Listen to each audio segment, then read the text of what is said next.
Welcome, everyone. Thank you for coming to Climate One tonight. It's so great to see some smiling faces. I can't really see if you're smiling, but I'm telling myself that you're smiling. Great to see you here. A live conversation with social scientist, policy expert, and dare I say, badass climate communicator, Leah Stokes. Yeah. Winner of this year's Schneider Award. I'm Greg Dalton, co-host of Climate One. We're recording today for our podcast, which drops every Friday. You can subscribe wherever you get your pods. Do so right now on your device if you don't. We record here about once a month. It's great to be here in person with community, especially in these times. I hope you get to meet some new people, and I know there's a lot of people from Rewiring America here. So meet some friends and make some new friends here. And, oh yes, I've got to be, in fact, here, we'll do a little spirit. Everyone seen Elf? Remember the point where he goes like this, and like that, like that, like that. There you go. Love that movie, right? We'll have time for a few of your questions after we do the recording. So there's some question cards on your seat. Please write your name and a legible, concise question, and our team will collect them, and we'll invite the people. I'll call out your names, invite you to go to the microphone so you can present your question. And after we record today's radio show and podcast, we're going to present Leah with the 2024 Schneider Award for Outstanding Climate Science Communication, so please stick around for that and a reception in the foyer afterwards. We're in the San Francisco Bay Area. For people watching on the live stream, I'd like to acknowledge the Ohlone and other indigenous people who have stewarded these unceded lands for 10,000 years. Currently, there are many different tribes and bands working to restore their culture, heal from historic trauma, and protect their traditional territory. So I've been talking to members and had the privilege of getting to know members of the Coast Miwok, north of here where I have a home in Marin, and it's been a real privilege, and I encourage you to get to know people in your community. They are still here, and go beyond these kind of performative, land acknowledgments and get to know people because they are still here. And now it's my great pleasure to introduce Dr. Leah Stokes to the stage. She's a professor of environmental politics at UC Santa Barbara, senior policy advisor at Rewiring America, and co-host of the podcast, A Matter of Degrees. Please welcome Leah Stokes.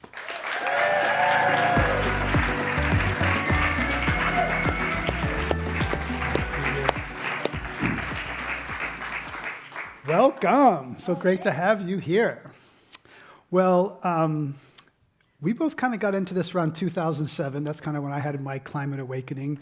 You were an undergrad studying psychology, and you had the chance to meet Al Gore at a screening of An Inconvenient Truth. I guess that makes both of us part of that generation that he awakened. Yeah, and old as well. It makes us old, yeah. That makes me old. Me too. So what was that like? And how do you look back at that experience now, meeting him as an undergrad? Yeah, well, thank you so much for having me, and it's so wonderful to see so many friends and colleagues here in the audience. Thank you for coming. So yeah, I began working on climate around 2005. This is also when Hurricane Katrina happened, and in the next year, 2006, An Inconvenient Truth came out, and that was such an important film to wake up so many people to the climate crisis. And in many ways, Al Gore continues that work to this day. And I saw it in person at the University of Toronto, and I sat in the front row because I was already a sort of climate activist in the university, along with my husband, who's here too. And afterwards, we got to meet Al Gore, which was super cool, and shake his hand and stuff. But the thing I remember the most from that experience of watching the film was actually the credits. I don't know if people remember the credits from An Inconvenient Truth like I do, but it's a black screen, as credits are, with white text. But rather than just saying, here's who directed it and here's the thing, it said, you can stop the climate crisis. Oh, this is when I leaned in and got pretty excited. And it said, you can reduce your carbon emissions. In fact, you can even reduce them to zero. And then what was the secret? Recycle and turn off the lights and change your light bulbs. And, that was the moment then. It's not a criticism of anybody who wrote those credits. I doubt it was Al Gore himself. But that era of how we thought about climate action, what I was doing at that time too was getting students to turn off the lights to reduce energy. It was a real energy efficiency sort of paradigm. The Prius as a car is such an iconic image from that period, right? If we just use a little bit less fossil fuels, then yay, we're solving the problem. And I think that that's not really true, unfortunately. Well, and there's a story underneath that, which is a couple years before that. It was British Petroleum, which came up with the idea of the carbon footprint calculator on their website, and they invested $100 million. So I don't, it might have been natural for people to say, what can I do? And there was a fossil fuel industry funded campaign to put that back on us. Absolutely. Rebecca Solnit, who's here, has written a great article about this in The Guardian, where she looks at the fact that BP was really involved in not just, they didn't really come up with the concept, but they put $100 million behind marketing it. And that's how it ends up in the credits of An Inconvenient Truth, right? And we all spend this period sort of trying to figure out how we can shrink our impact. And what I've really started to think about as I've gotten more involved in clean electricity and electrification advocacy, which is a paradigm shift, right? It's not just burn a little bit less fossil fuels, it's get off of fossil fuels, move towards clean electricity and electrification. What I've started to think about is not how can I make my impact as small as possible, like a carbon footprint trying to shrink, but actually how can I make my impact as big as possible by joining with others in campaigns to try to change policies and laws so that we're not just trying to make marginal incremental improvements on a fossil fuel-based energy system, but actually change the system towards clean electricity and electrification. Right, as Bill McKibben says, that often, what the most important thing an individual can do is not act as an individual. Join with others. And then, so you were very involved in the Inflation Reduction Act, which, the biggest piece of climate legislation ever. I'd like to set the story and then dig into that with a little bit with you. You were involved very much, so Al Gore awakened many people to it, and beyond light bulbs and switching, people realized that we needed an economy-wide approach to climate change. It never really got to the level of national politics until, say, around the 2020 election. And suddenly we had Democrats tripping over each other saying 1 trillion, no, 3 trillion. I think it got up to 16 trillion. That was Bernie Sanders, yes. Right, and it was, so we had this competition for to the top for them trying to outdo each other. And, I looked this up and remembered that all these people were running, Kamala, of course, Kamala Harris, Elizabeth Warren, Cory Booker, Julian Castro. I'd forgotten about a lot of these people running. I think there was 28 people running. If right? It was right. all these people, actually, yeah. Inslee and Jay Inslee and Tom Steyer were kind of the climate guys. Biden, the moderate, wins. He gets pulled a little bit more to climate because with Bernie, Green New Deal, first there's going to be, Build Back Better. It's going to be hugely ambitious, and then political rowdy sets in, and it gets shrunk down into the Inflation Reduction Act, where trillions become billions, right? And that gets passed, and a lot of things that Democrats, when it does get passed, some people are like, oh, this is a disappointment. It wasn't as big as we wanted. There's a lot of stuff in here we don't like: nuclear, hydrogen, carbon capture.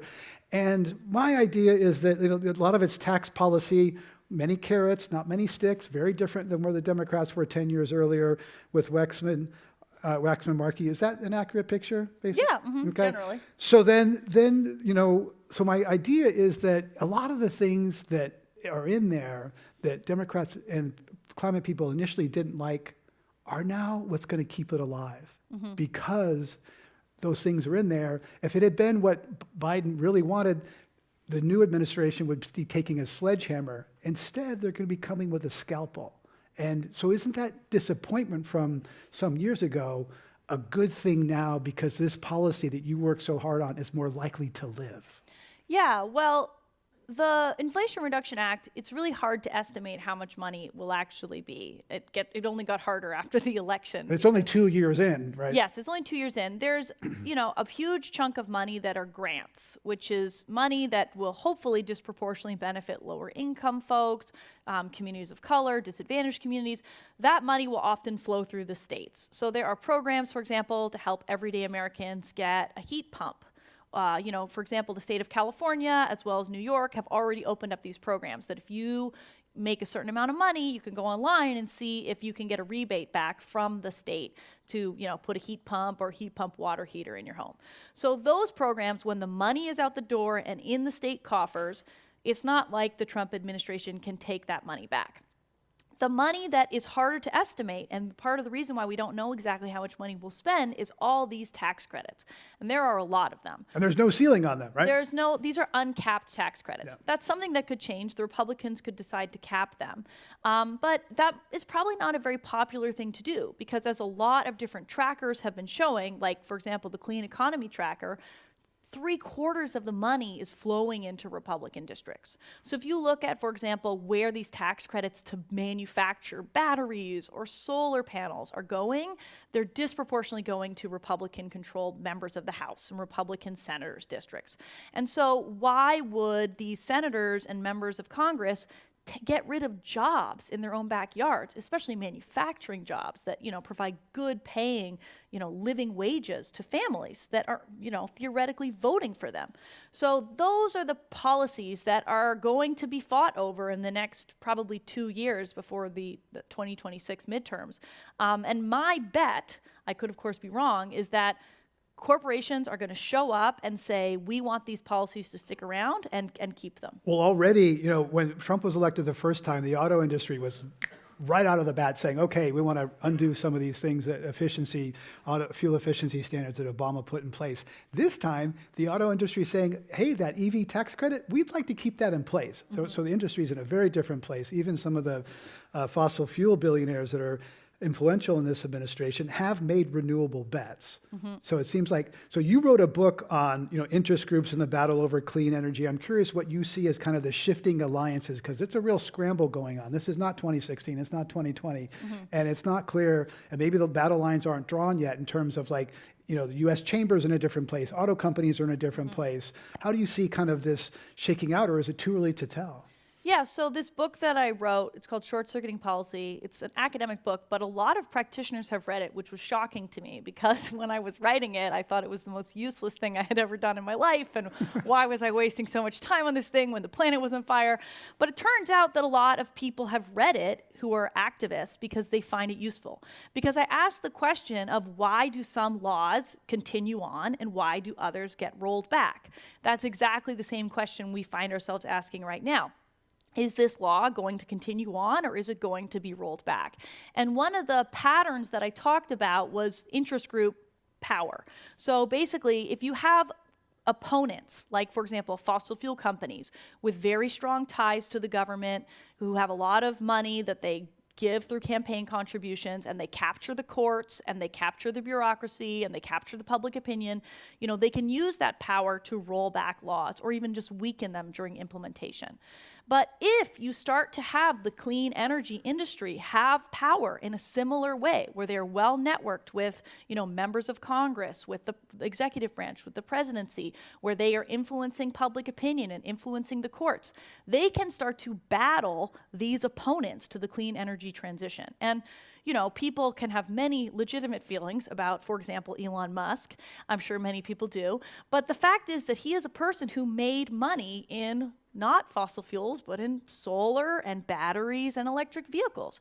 That's a very different thing than, for example, during the first Trump administration, when Rex Tillerson got appointed to run the State Department. So it's not that there aren't fossil fuel interests, of course, also in the incoming Trump administration. There are. For example, his selection for the Secretary of the Department of Energy. But even that person also has investments in geothermal.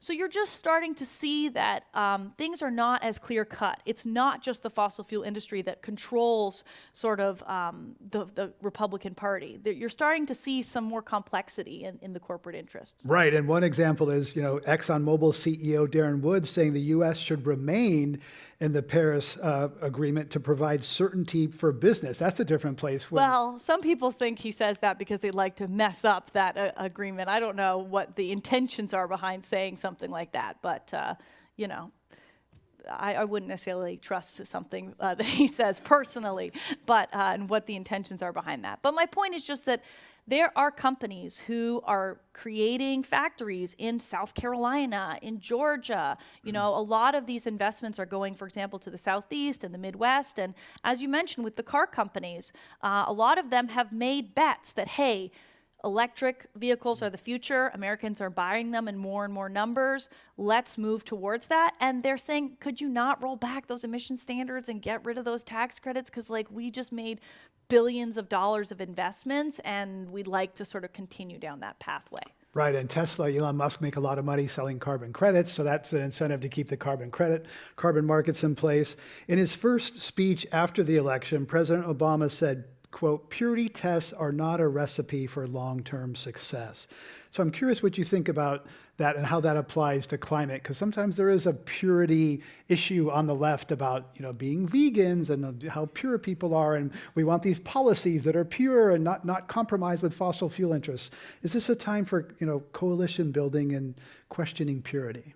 Yeah, I would call myself a progressive, and after the Inflation Reduction Act passed, there was a lot of conflict in the progressive part of the climate movement. And a friend of mine, Kate Marvel, who's a wonderful climate scientist, told me to go read Homage to Catalonia by George Orwell, which was a fascinating thing to read at the time, because basically you discover that the left is infighting and, thinking that they are their enemy rather than, the fascists, and that's a tale as old as time, so to speak. And so we sometimes have this tendency to see people who are really close to us, who agree with 90% of what we agree with, but have some small difference, and view those people as the ones that we should attack or focus on and try to fix, as opposed to the people we maybe agree with 50%. Freud talked about the narcissism of the small difference. There you go. See, it's right. a tale as old as time. And, in the wake of the, presidential election in the fall, Representative Alexandria Ocasio-Cortez, who I think is an amazing climate communicator, she talked a lot about how in this moment, what we need to be doing is building our coalition. We need to be bringing more people in. We can't be making people feel excluded, or if they're not perfect, they're not vegan, or they're not biking everywhere they go because, I don't know, they've got kids in a minivan or something like that, that they're somehow excluded from our movement. We want to bring people in. And she talked about how if we were But that's not a common view. There's a lot of righteousness and a lot of... Well, I'm with Representative Alexandria Ocasio-Cortez. If it's her view, I think she's rather right about that. We have to be building and bringing people in. And that's what's going to make the climate movement succeed, but more broadly, progressive movements. Right, but how about those who, because there is, I feel this, maybe we all practice this sometimes, this virtue signaling, like, oh, you eat meat, like, oh, you can't be one of us. And in fact, Anton Giridharadas, who's a fabulous author, is like, no, climate people ought to be welcoming meat eaters, come on in, join us, rather than like, oh, come back when you're vegan. Well, I view the climate problem as a fossil fuel problem first and foremost. That's my orientation. I work on the energy system. This whole problem began when we started to dig up carbon stores from underground and combust them, burn them, put them in the air and the water, in the active cycle. And so that's the part of the issue that I tend to focus on. Of course, animals also emit greenhouse gases, but they were around and not causing as much trouble compared to when we started the industrial era and really started to burn fossil fuels. So my research and work is about the energy system. And per your point about shaming, it's not about telling people you're a bad person if you burn fossil fuels. My attitude is that we were all born into a fossil fuel-based energy system. Nobody chose that. You weren't like, hey, I'm 1-year-old baby and I choose a fossil fuel-based energy system. You were born into that. Even my grandparents, my grandfather, who's still alive, and he's, I think, 96, he was born into that system too. You can actually see some of the anthropogenic signals in the Earth system going back to the early 20th century. So, we were all born into the system. And so the work of our life is not to make people feel bad that they were born into a fossil fuel-based energy system. The work is to change that. The work is to make it so that there is a generation in the future that is not born into this fossil fuel-based energy system. So shaming people and making them feel bad, that doesn't really help with the problem, does it? So you think that... You think that the election was kind of, overinterpreted, overanalyzed because, the country just voted for a much heavier fossil fuel economy than a clean energy economy, or maybe not. People didn't vote for that. They voted for immigration and inflation, and they didn't. Not many people were climate voters, right? So how do you think that make sense of the election? Was it overinterpreted? Are we overreacting to the election? Well, every time we have an election, a lot of ink gets spilled about why did it go that way. It's overinterpreted. I mean, I'm a political scientist. I have some political scientist friends in the room. I imagine they're going to agree with me. There's a lot of fundamentals that drive, from a political science. There's a whole industry of like feeding our anxiety. But the political science basics of what we would say is that it's sort of like what Bill Clinton said. It's the economy, stupid, right? This was an inflationary period. It really was a COVID election in many ways, a pandemic election. A lot of people, for example, lost businesses or lost jobs. There were really big impacts on their personal lives because of the pandemic and the lockdowns. And people had feelings about that. You know, that the impacts of those decisions were not equal across society. Some people could stay home and keep their jobs, you know, and others could not. And so a lot of people were really angry. And then they were watching the costs of everyday goods in their lives go up. And inflation is really unpopular. People don't like it when a dollar is worth less than it was yesterday. And so you can look across the world and see that almost, you know, without exception, the incumbent party has been voted out this year. And my personal view is actually that the Harris campaign did a very good job under really difficult macroeconomic conditions. Not everybody agrees with that, but you have to remember that she ran for, I think, 107 days, and she was running against someone who has run for 12 years straight, who has incredible name recognition. And again, in political science, name recognition matters a lot. We were probably paying attention to the election. Most people in this room, I imagine, did not start tuning in like 5 days before the election. But a lot of Americans did. Did people see those Google searches where they said who's running in the election like a couple days before? Is Biden still in? Yeah, right. That's a lot of people. And so when you have somebody who doesn't have the same name recognition because they've only been running for 107 days, that's a really big disadvantage. So, you know, of course, the outcome is a binary variable, right? We were either going to have a Democrat in the office, in the White House, or a Republican, and all the things that flow from that are very stark. But the election itself, in terms of the number of people who changed their mind or showed up to vote or didn't show up to vote, these are small numbers, right? They're kind of marginal shifts, like maybe a couple people in a room of 100 is what we're talking about. And when it comes to climate change, I certainly don't think that this was an election where, you know, people were backlash against the climate policies of the Biden-Harris administration. People sort of thought, yeah, that's fine. There's a lot of manufacturing jobs. That sounds good. It really wasn't the central driver. I really think pandemic and the inflation were. Yeah, even gas prices are often factors in presidential elections. Not so much this time, right? No. I mean, inflation writ large, yes, but not so much. So there was a lot of people, climate people who were like, oh my gosh, we're toast if this goes the wrong way. Do you think there was too much fear? Was there hype about the climate implications of this election? Because you are more concerned about immigration implications than climate. Well, what I will say is that when you have an incoming president-elect who's talking about deporting 20 million Americans or undocumented people in this country, or maybe even citizens. I don't know how broadly they're planning to go with this. Ending birthright citizenship, which is required under the Constitution. 14th Amendment. Yeah, some of these things to me are very concerning. And I think that, there's been a lot of focus too, both from the president-elect as well as many of the people he has appointed on that specific issue. By contrast, there isn't as much focus on the people that he's appointed on repealing everything we've done with clean energy investments. You look at somebody like newly elected Senator Curtis from Utah, who had been in the House. By my understanding, he lives in an electrified home. This is a Republican. Oh, I have talked with him about that. He has a climate-friendly doggy door that he's very proud of. That is like heat insulated, and he showed me photographs. You can look on YouTube. He's kind of a nerd about this stuff. And he ran a conservative climate conference just at the tail end of the election in Utah and brought a lot of Republicans there. And he's already spoken out about what they plan to do with the energy parts of the Inflation Reduction Act. And he said, look, we might make some tweaks tweaks here and there, but we're not going to repeal the whole thing. And keep in mind, too, that the House of Representatives, is likely to be about 217 to 215 members, Republican-controlled, for the first 90 days, because Trump has appointed 3 people to his administration, shrinking the Republican majority.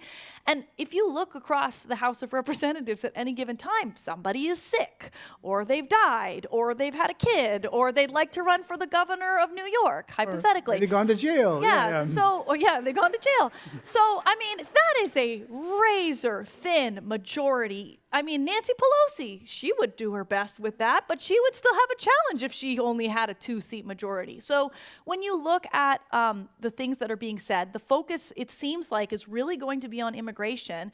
And I think that will take up a lot of the bandwidth. And presidents go down in popularity pretty quickly, especially when they start, I don't know, putting 20 million people in jail. That doesn't seem like that will be super popular. Deporting, yeah. So, you know, I think that those first 100 days, keep in mind, the first 90, they're going to have a 2-seat majority in the House. It's going to be hard to be like, you know, the number one thing that we should do is get rid of jobs in Republican House members' districts. I don't know. That wouldn't be on my top to do. And a lot of the concern is about expanding supply, more drilling, et cetera.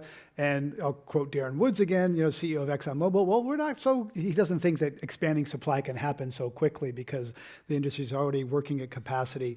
But even so, you know, what's the worst case for that? I mean, I realize you're a political scientist, not an economist, but expanding supply, you know, depresses prices. It's a global commodity. It's not, you know, it's not like more is going to be burned, right? But it just seems like the climate people might be dare I say, over worried, kind of, you know, hyperventilating and quite, you know, a little bit about more drilling, et cetera. It's bad if it's in your neighborhood, for sure. And, you know, sensitive habitat, indigenous lands, for sure. But, you know, just because there's more supply doesn't mean that it just depresses prices, which makes it less, you know, pushes some negative economic pressure on the industry, which is not necessarily bad. Yeah, well, another interesting thing is that President-elect Trump has been talking a lot about tariffs, right? And putting them on Canada and Mexico, for example. And Canada, where I'm from, I'm also Canadian, supplies a lot of oil to the United States. And there have been some economists suggesting that that will massively reduce the, you know, gasoline prices, particularly in the Midwest.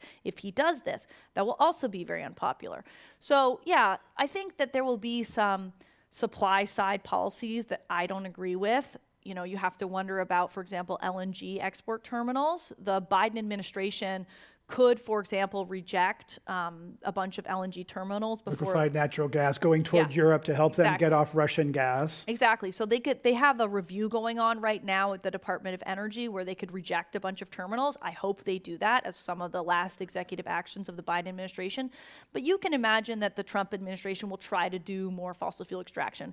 But the president doesn't have a huge amount of power over the amount of fossil fuels that are burned. This is kind of what the CEO of Exxon was saying, right? Oil is a global commodity. It is priced globally, and the amount that is produced at any given time is largely determined by, you know, what that global price is. And so President Biden, for example, when he was first in office, did actually honor his campaign promise to stop new leasing on public lands of fossil fuels. Unfortunately, a Trump-appointed judge overturned that about 8 months into the administration. But, you know, despite the things that he tried to do to rein in the amount of fossil fuels that were being produced, it was actually the most fossil fuels produced in American history, and people really blamed him for that. But that was because the fossil fuel global prices were pretty high at the end of the Biden administration. So these are difficult things for a president to control a lot, you know, when it comes to production. I mean, he also came in to restore the rule of law, and those oil companies had contracts and leases that they were legally binding. So you don't want a president to come in and say, you know, oh, you're oil, so your contracts don't matter. I mean, he was following the law. Yes, that's on the permitting side. Permitting side, right? So things like Willow and Alaska, like there were contracts. So one of the things that I did, you know, let me just say it's comforting to talk to you because you seem less freaked out about the election than most other people I don't know if I'm less freaked out. I'm myself an immigrant to this country, so I haven't been a citizzen that long. If things get bad, no, you I'm can not go back saying home? I could leave. Saying? I'm saying I'm concerned that we have an incoming president who doesn't seem to think that citizenship is real somehow, and that is disturbing. Yes. So one of the things that I've done is is think about my own information bubble and, think like, okay, what did I mention? Am I kind of this coastal elite person, detached, et cetera? So I subscribe to the Wall Street Journal. I want to get a different, perspective. I'm curious, if you have reflected or changed your information diet or thing, if the election has caused you to reflect in any way about who you talk to, how you talk to them, to think like, wow, I'm kind of like this other big part of America that I feel like I don't know. Well, thankfully, I'm a political scientist, and I'm married to a political scientist. And so in my house, and we actually had Adrian Devaney visiting during the election week. He worked for Senator Schumer and was the lead negotiator on the climate provisions in the Inflation Reduction Act. And both Adrian and my husband were convinced that Trump was likely going to win. So my information bubble seems to include people who predict Trump's election correctly. So I don't know if I'm necessarily living in a place where I can't see. You were not shocked. Okay. No, I mean, I was very hopeful that Harris would win. And I think that the patterns that I was seeing were actually quite true. So for example, if you look at how the campaign performed in the swing states where they spent an enormous amount of time, it was actually a much tighter margin than in the rest of the country. And so I think that I was looking at the pattern showing that they were making the race a lot tighter than it would have been had President Biden still been running. Sure. But not tight enough to get over that finish line. She still lost all the swing states, yeah. Yeah, but what's so fascinating is I personally think that the Harris campaign saved a number of Democratic Senate seats because people said, oh, wow, look, Harris was running behind those senators, when the exit polls were happening. Like, why? The campaign was dragging down these Senate seats. But that isn't actually what happened when the full data came out. What happened is that a lot of people just went to vote for Trump. They went into the voting booth. They felt very excited, maybe 5% in some places, and were like, that guy, he gave me a check, a stimulus check. I saw him at McDonald's. Literally, if you look at the information people were absorbing. He's going to deliver for people like me. It's been really hard for me during the pandemic. I can't afford things. I'm going to go vote for Trump. And they didn't vote at all down ballot, meaning they didn't support the Republican candidate. He brings out low-frequency voters who are there for him. Just for him. Yeah. And Harris, I think, was able to bring out people who also voted on the Senate part of the ticket. And that meant that, the seats that were really important in the Senate, in Nevada, in Wisconsin, and in Michigan, those seats only come up every 6 years. They're less frequent than even the presidential election. And when we think about 2026, and particularly when we think about 2028, the fact that those 3 Senate seats remain Democratic makes it a lot easier to imagine, as I am already doing, a big climate bill in 2029, because you can start to think about a Democratic trifecta then, and an opportunity to pass a climate bill. Those of us who care about passing a climate bill, we're always thinking about when we can pass another climate bill. Right. So, and to be... You got to keep doing it, unfortunately. So there was a big effort in 2009. Obama he passed health care, didn't really force the Senate to go all in on climate, was criticized for that, and these things come around about every decade. Yeah. And so that happened in 2022. And what happened in 2022, the IRA, there was like 10 years of work, foundation that had gone into that. So what you're saying is that the foundation is being laid now, while everyone is depressed and drinking too much, et cetera, that are looking at 29 to build that infrastructure for that next step. Yeah, I don't really drink, so I'm already thinking about the next climate bill. And for example, we don't exactly know how to decarbonize the industrial sector. People have lots of ideas, don't get me wrong, but with my colleague Eric Massenet, an amazing engineer and a leading expert in industrial decarb, we actually have an episode of this coming out on our podcast, Matter of Degrees, but we're thinking about how do we take low temperature processes. So these are things like making a bag of potato chips or pasteurizing milk, which we'll hopefully still be doing, or, like making cans of La Croix soda water, right? How do we do that without fossil fuels? There are parts of our manufacturing base that are making things in this country, but they are using fossil fuels, and they don't have to because they don't actually need super high temperatures. So people think a lot in the industrial sector about steel and cement, where you need these, not cement, steel and Or aluminum. that aluminum LaCroix can. Yeah. Yes, and then also with cement, it's a byproduct. CO2 is a part of the chemical reaction. But people think like, oh, let's put a lot of attention on that, and they need to too. Don't get me wrong. Thank you for everybody focusing on high temperature industrial decarbonization. But what about low temperature industrial decarbonization?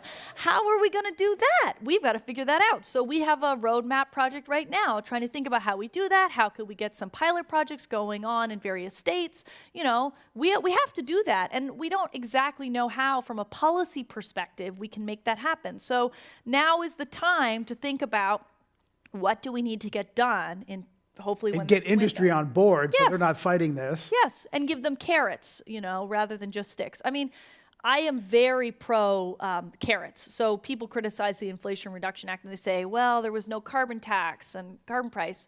And if we had gone a more Waxman-Markey stick approach with that bill, I don't think in this moment I'd be like, I think a lot of it's going to stick around, because people would be saying, oh, that's why everything's expensive. We have got to repeal that.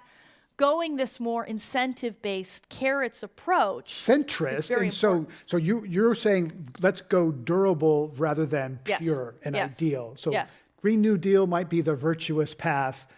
It ain't gonna last. It's not gonna be durable over time. Change of power in Washington. Yeah, I don't want to criticize the Green New Deal or people who are dreaming big. You know, I think that is very laudable. And I think the young Sunrise activists, who I know a lot of, who did that sit-in, changed everything. I really do. I think that having a vision, a positive, hopeful vision of what we want, was a huge paradigm shift from the dominant narrative in climate policy, which was just make things more expensive and it'll change everything and make things better.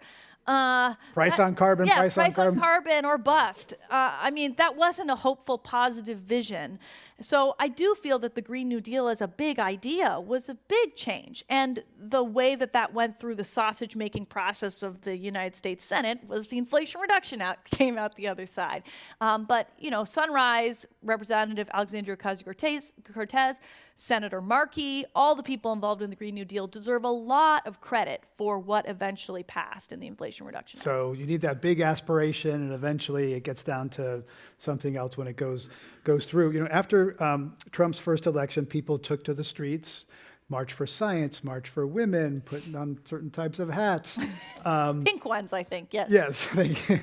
You know, this time is different. This time there doesn't seem to be Retired? Is that what it is this time? So is it wisdom or resignation? Is it like, hey, that like, oh God, you know, or is it? I mean, is it resignation, or is it like, hey, you know, I mean, I interviewed Jane Fonda. She said, like, you know, that big march didn't really create lasting change. It's a lot of work. Felt good for a few days. We feel powerful, and then what change really happened? So, as a political scientist, what do you see about the response now? Is it more technocratic? It's more, you know, mass movement in the streets? Is it surrender and normalization? Oh gosh, I hope it's not that. You know, again, I'll talk about Rebecca Solnit's work. So she wrote a book, which I read many years ago, and everybody should read. It's called Hope in the Dark. And I believe she wrote it, and correct me if I'm wrong, after George W. Bush was elected. And, you know, it was about trying to think about glimmers of possibility even when things are not going in the direction that you want them to be.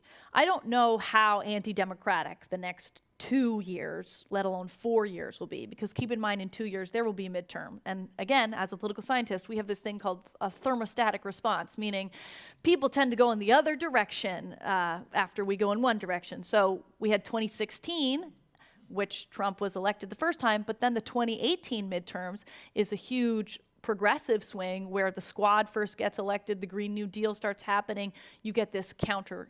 Especially when right pushback. now we have one party control of all three branches. Yes, That swing could be- exactly. yeah. So really, in the next 2 years, that will be this critical time period to see how far we undermine democracy in this country.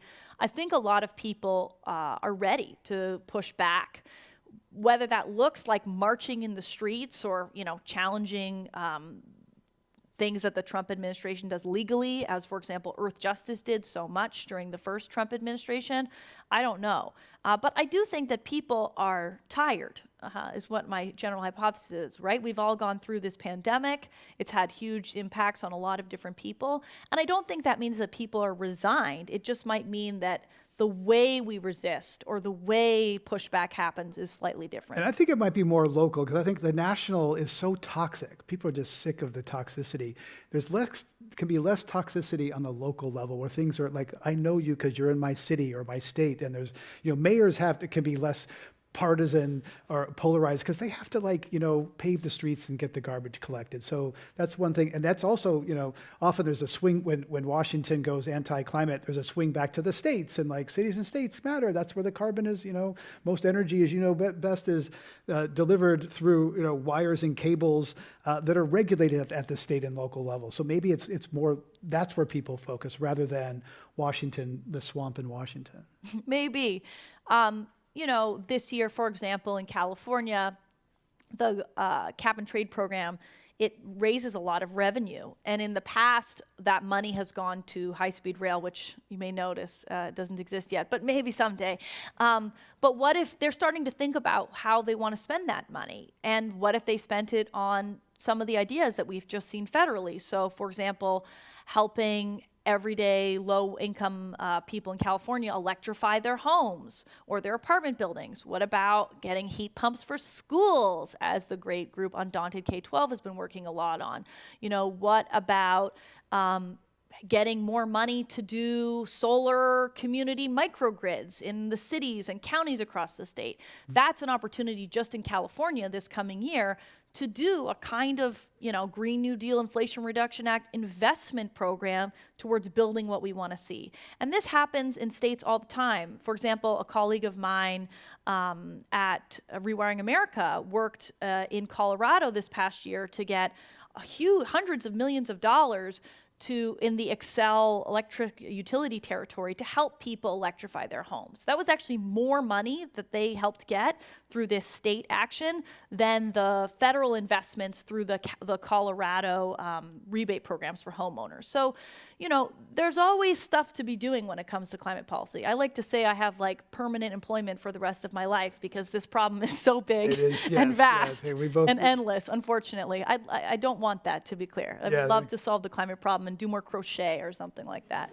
Yes, yeah. Well, I always tell young people who come and say want to get into climate, it's a growth industry. There's going to be more jobs working on this. And, so those things, heat pumps, induction cooktops, electrifying our homes makes a lot of sense as a way to improve your life and clean up the atmosphere and our air. And in much of California, the cost of electricity has risen 50% in just 3 years. The increase has been much less in places like Sacramento and Los Angeles, which have nonprofit electric companies.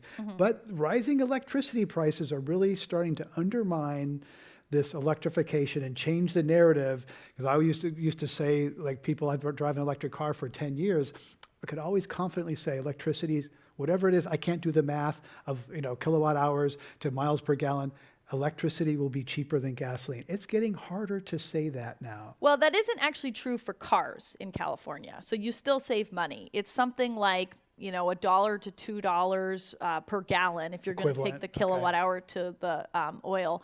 So the EVs, you still save money, and there's still a good payback period, payback in every corner of the country, including in Hawaii, which is interesting because they just burn oil for a lot of their electricity. But it's still cleaner too, which is so fascinating. If you burn oil at the electricity system level and then put it in your car, it's still less pollution than burning it in your actual car in the case of Hawaii. But anyway. But you take the point that rising electricity prices are a problem. Oh, it's absolutely a problem. I mean, SCE and PG&E and SDG&E, These are California utilities. Big California utilities have been jacking up electricity prices way too much. And unfortunately, they've been scapegoating little parts of the electricity bill where we have a little bit of money to help a school electrify their, HVAC, or help low-income folks do an energy efficiency thing on their house. And it's not just California, it's Oregon too, it's other places. But that's not the fundamental driver. If you start looking at profits, the amount of profits that these electric utilities have been taking, I mean, they're astronomical. If you look at the amount of what we call gold plating, which is over investing in certain parts of the energy system, because utilities are monopoly companies. If they can spend more money, they can charge all of that to the state, and then they can put more profit on top of that. So from my perspective, what we really need is better regulators in the state of California who are pushing down those electricity prices, not, taking away an HVAC system from a school because it costs somebody like $1 on their energy bill in March, So I really think that electricity prices need to be, taken control of. And this is something that Governor Newsom is focused on, and I think he's right to do that. But we also have to think about, why are gas prices so cheap too? Gas isn't really, people are not paying the true cost of what the gas system is. Now, in some parts of the country, not as much in California, but in many parts of the country, if you electrify your home, you do save money. And the people who save the most are people on delivered fuels. So if you have, people in, for example, Maine and Massachusetts who have oil or propane, parts of the Midwest, if you switch to a heat pump water heater, you save money. And also, So if fuel comes to your house in a truck, you're definitely going to save thousands of dollars a year. Yes, this is what Rewiring America has calculated. But also, if you put solar on your roof and you electrify your home, you do the whole thing, which is what I have done, then the payback period tends to work better, because you're generating that cheap, clean electricity yourself, and your electricity bill is going down. So we have to get this right, though, because we can't have it be that, burning a poisonous gas in your home that is literally leaking carcinogens, benzene, into your kitchen is better and cheaper somehow than, induction. Just using the power of magnets to boil some water very fast, as I now do. So we have to get that right. So this is an economically rational argument. You said, you quoted Bill Clinton as saying it's the economy stupid. Yet you also have an undergraduate degree in psychology, and I think that we often, policy nerds like us, and talk about, and people in climate say science, facts, but doesn't that miss part of human reality? We're emotional creatures who use our brain to justify the emotional decisions we make. So I want to talk about the side of this transition that's scary to a lot of people, particularly if you're in a fossil fuel state. Or it's talked about in very fearful terms. Oh, the left is exaggerating climate. The sky is falling. You're a bunch of hysterical people. Talk about that part that's not the rational brain that talks about kilowatt hours, but just climate as an emotional opportunity or threat. Yeah, so this podcast that I run called A Matter of Degrees with Catherine Wilkinson, she's a really good counterbalance to me, because she's a very heart-forward person, really emotions. She is lovely that way. Yes, and so she tends to bring that energy. She, co-edited the book All We Can Save with Ayanna Elizabeth Johnson, and, they put poetry in the book. I mean, it's beautiful. And so that is a way that she tends to approach these issues, and I think that is a really important thing. She brings her whole self. Yeah, she does, and I do too. It's just that my self happens to like kilowatt hours and wonky subjects, as well as Mary Oliver poetry. I think that we do have to bring that, and I think that's why when we were talking about shaming people, that isn't really the way that I tend to go with my messaging. I think that too much of the environmental movement has been focused on sort of individual action and making people feel that they are not passing a purity test. And shame is not a great emotion to bring people to your party, right? People don't like feeling shame. It's probably one of the worst emotions that we experience: exclusion, shame, othering, right?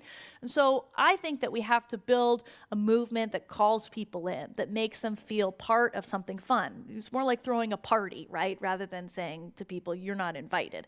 So that's really the energy that I think will help propel the climate movement into, more policy wins, which is always the best thing to have when you get up in the morning. Yet another policy win. Leah Stokes, yeah, thank you very much. So I'm going to invite Scott, Evan, and Sak Constantine to Scott, Evan, and Sak, if I'm saying that right? Sachu, I think. Sachu? Who I know a little bit. Hello. To the microphone, which is going to be in one of these aisles over here. So Scott, welcome to your question. Okay, professor to professor question.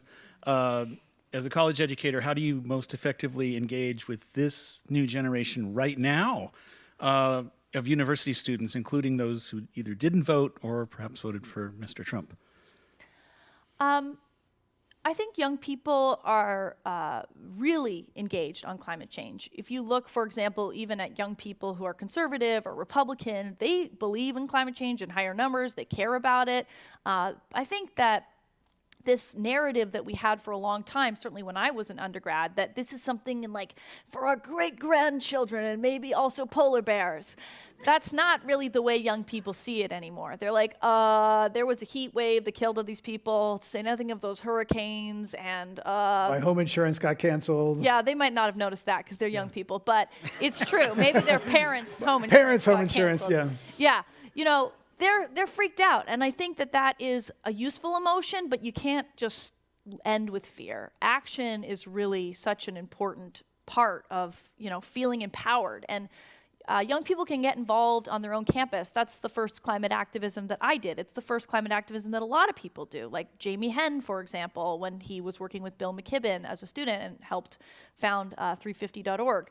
You know, getting involved in even student groups and doing things like, there's young students at UC Santa Barbara who bike around these little bikes and pick up compost across campus. And, you know, that's not going to like change the fossil fuel-based energy system, but it's building a muscle that they have, campaigning and organizing and getting along with people and figuring out how to convince people that they can use for so many other campaigns in the future. So action is always a good thing. Also forms an identity. That identity can stay with someone. Yeah. Thank you. Evan. Hi.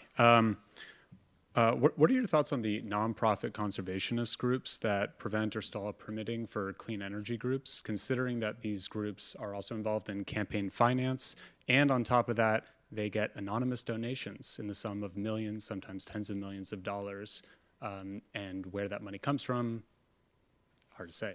Interesting. Well, that was a simple question.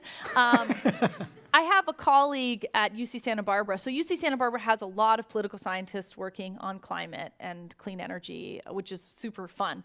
And we have a little think tank on campus where we all work together. And one of my colleagues, Eric Smith, who recently retired, has been doing a lot of research on this exact topic, trying to think about, you know, the conservation, parts of the conservation movement sort of pushing against building wind turbines, for example, or solar in certain ecosystems because they're worried. And I think what a lot of people have rightly pointed out is that climate change, to say nothing of particulate matter and all the other pollutants from fossil fuel combustion, is a bigger threat in many ways to these ecosystems than, you know, a specific solar project or wind turbine. That doesn't mean to say that we should put this stuff everywhere without any kind of, you know, process, but the move to slow things down when we're in such an emergency and we need to be moving faster is not my first instinct.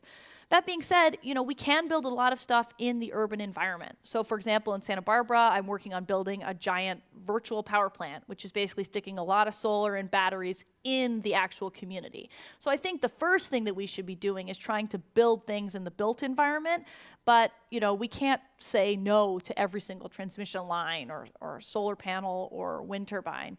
And I think it is legitimate to ask questions about what are the interests of a given group. Because, for example, electric utilities and fossil fuel companies have been funding some groups, including creating fake front groups, what we call astroturfing groups, to sort of muddy the waters. There's a crazy story where Entergy in New Orleans actually paid actors to show up to a hearing at the city council because they were in charge of making a decision for a permit for a gas plant, and literally paid people to pretend they were citizens, right? So that kind of astroturfing is really anti-democratic, and it is important to have transparency about where money is coming from and what are the interests behind that, especially when folks are slowing down the clean energy transition. Thank you. Welcome.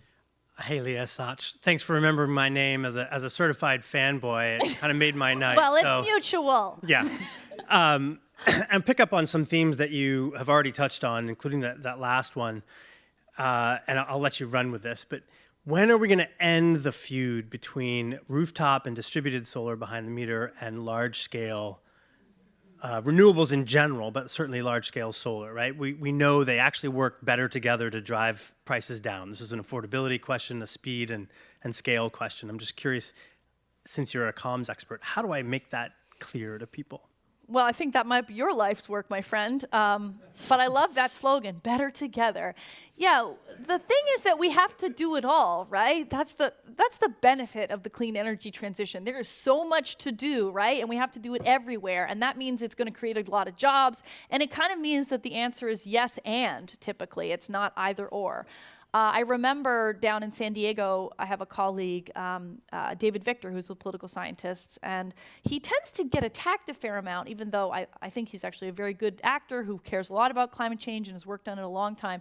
But one of the reasons why he got attacked recently was because he was supporting a large-scale solar project, like a utility scale solar project, and other people wanted to build more distributed solar. And it was like, how about both? That would be a great idea, because probably if you build all of those things, it still won't power all of San Diego, for example. So yeah, I think this goes back to There's the purity again. Yes, right? it goes back to the point of how we build a movement and say yes to more things. And Bill McKibben's written a lot about this, that we have to learn as a movement to get better at saying yes to things. We've been so focused on saying no to things, which is great. We should definitely be saying no to fossil fuels.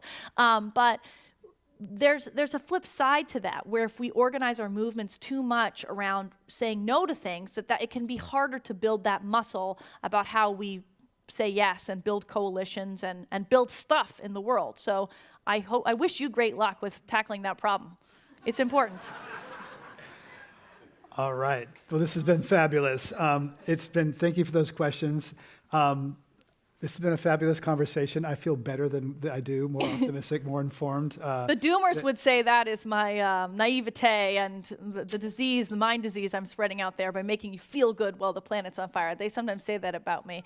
They said Catherine Hayhoe and I were like jolly hey-ho and stoked Stokes or something like that the other day. So it was it's maybe false. Take it with pride, optimism. own it. Where things like you can own it. Well, thank you, and I'm excited to shift to the award presentation part of this evening. This recognition comes with a $15,000 award from Climate One. We give it to a natural or social scientist who has made extraordinary scientific contributions and communicated that knowledge to a broad public in a clear and compelling way. And you certainly do Did that. I pass the test tonight? Do I still win? Absolutely, yeah. I didn't. Yes. No jargon, and for those who know you, no F-bombs. I didn't swear. Yeah. The rewiring crowd is very upset about it because they take Got it. bets on how many F-bombs will occur, but I was told it was clean content tonight. I so. told her in the green room, keep it clean. So, and you really exemplify that rare combination of superb scientist and strong communicator. And swearing. That was the other combination, yes. You got to reach the people where they are. So let's watch a short video about the award. Then we'll welcome Ben Santer, an eminent scientist with Woods Hole and last year's Schneider Award winner, will come up and present the award. So let's enjoy this brief video. We'll come back. Oh, do I got to go down? Okay.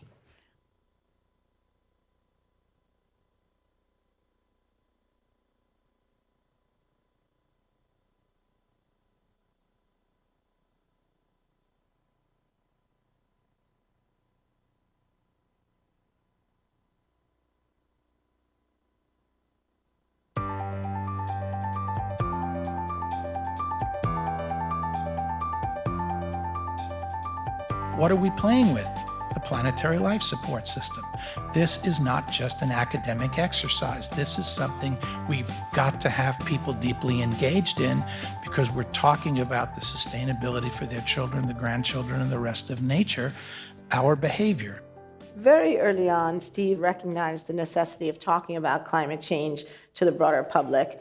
He didn't take the approach that it was enough simply to do his scientific work, to do his climate modeling, and then assume that somehow the world would, receive it and act upon it. He recognized that he had to do active work to explain it to people, to communicate, and to talk about what possible solutions we might have. Steve Schneider's analogy was loading the die.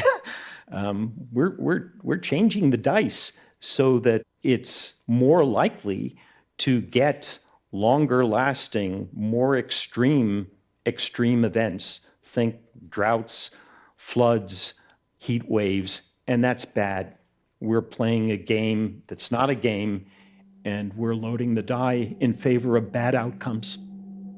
All I can say with high degree of confidence is the more we keep adding unprecedented levels of warming to the system, the more the number of tipping points that are going to be crossed.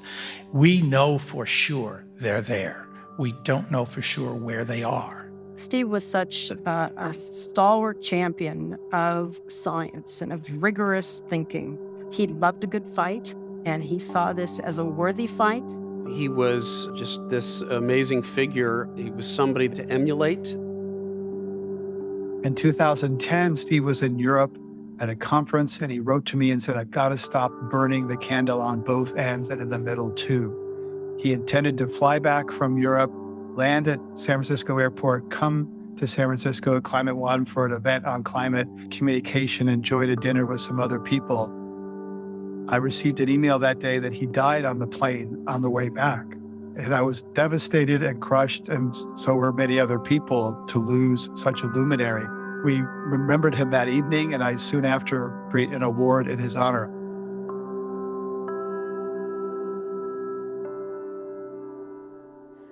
I think the great legacy of Steve, and it was tragic, but one of the silver linings of his early death was that when Steve died, I think a lot of people realized there was this giant vacuum that was left after we lost him, and people began to talk about who was going to fill his shoes. And I think we all realized that no one person could do that, and that a lot more of us had to become involved. Steve, I miss Steve. I think this award is a really wonderful way to draw attention to his legacy. I think he would be astounded at how many new voices there are and how much they have been influenced by him.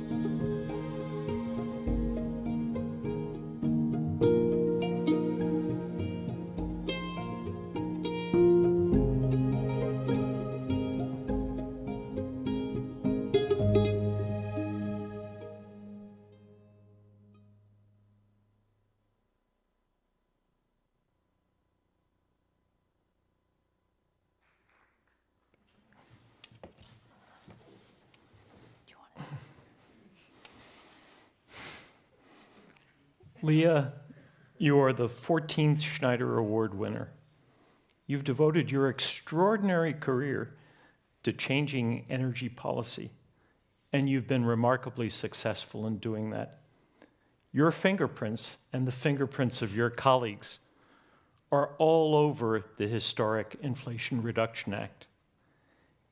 And additionally, you've found innovative ways of communicating complex science and policy issues to the general public, not only through your scientific papers, books, lectures, and congressional testimony, but also through more novel approaches. There's the Mercury game, a negotiation simulation tool you and your colleagues designed, which taught people about the role of science in environmental policymaking. There's the podcast, which has already been mentioned, with Catherine Wilkinson, A Matter of Degrees, which reaches hundreds of thousands. As you note in the online introduction to A Matter of Degrees, climate change is the story of our time. We are here to help you understand it in a deeper way and take part in that story yourself. Your call to action was recently summarized really in one sentence here. It's time to electrify everything. Well, you sure electrified the audience tonight. I wish you continued strength and courage in bringing science, rationality, passion, and humanity to the task of finding effective policy solutions to human-caused climate change. Thank you for your critically important work, and congratulations on receiving the 2024 Schneider Award. Thank you. Thank you. Okay.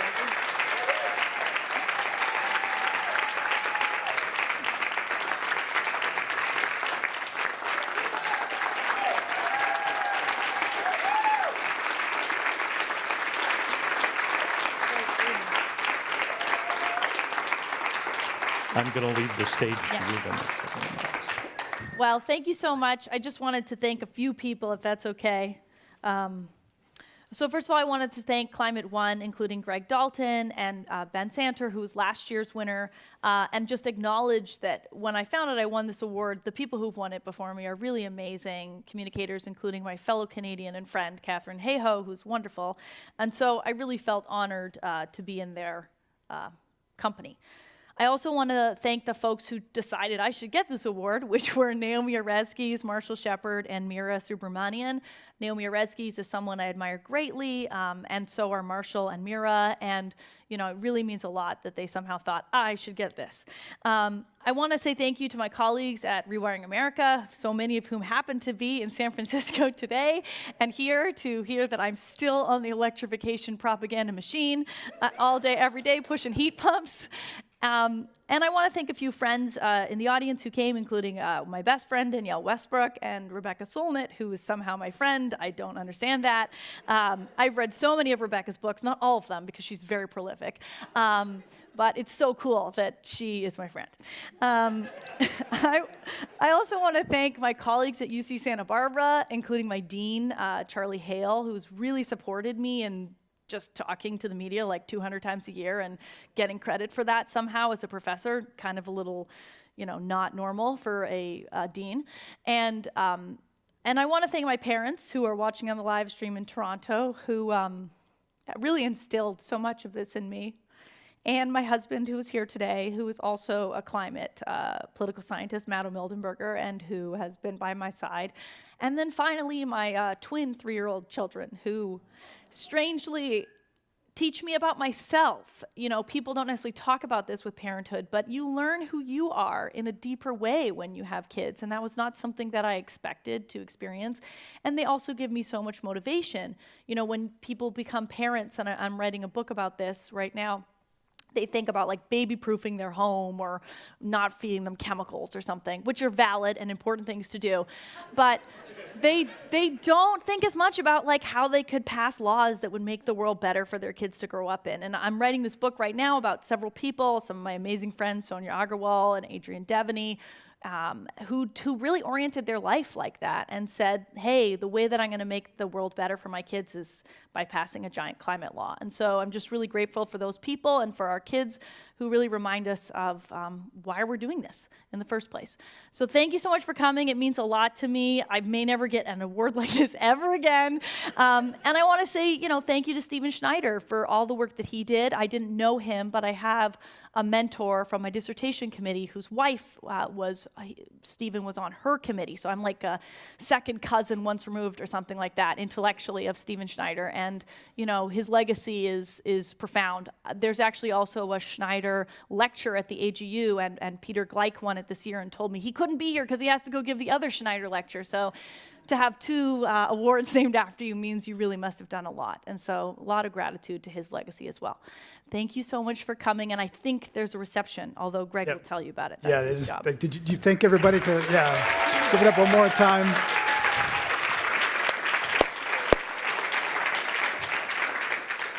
It's great to have you in the pantheon of winners. Hope to see you again. And you said you did all your thanks that you thanked the people you forgot to thank at your wedding. Yes, my parents, correct. Okay, yes. okay. Messed that so up. this is right. The Toronto's right there if you want it. Yeah, love you, Toronto. All right, yes. so please join us in the other room for a reception, and we're just going to invite Ben back up here for a quick photo. So thank you for being part of this. And please join us out there. All right, I'll hold this thing. Hold your award. Okay, cool. There we go. Okay, here we go.